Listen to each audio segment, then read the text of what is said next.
Protams, katram no mums tā ir citādāka, bet visiem tā ir patvērums, kur jūtamies droši un laimīgi. Ģimene ir mīlestība, atbalsts un piedošana, kā dot piederības sajūtu, neļaut atmaldīties plašajā pasaulē.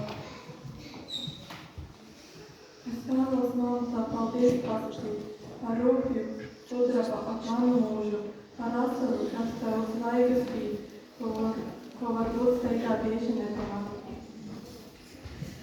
Paldies, ka esam jutušies mīlēti, vienmēr devāt mums visu nepieciešamo tavu laiku.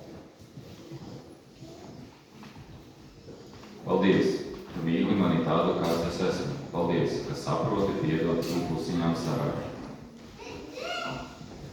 Paldies, ka vienmēr esat mums blakus, un jums var paļauties, uzticēties, pie jums var patvert.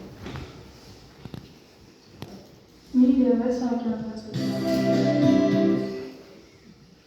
lai jums pietiek pacietības, izturības un sirdsgudrības.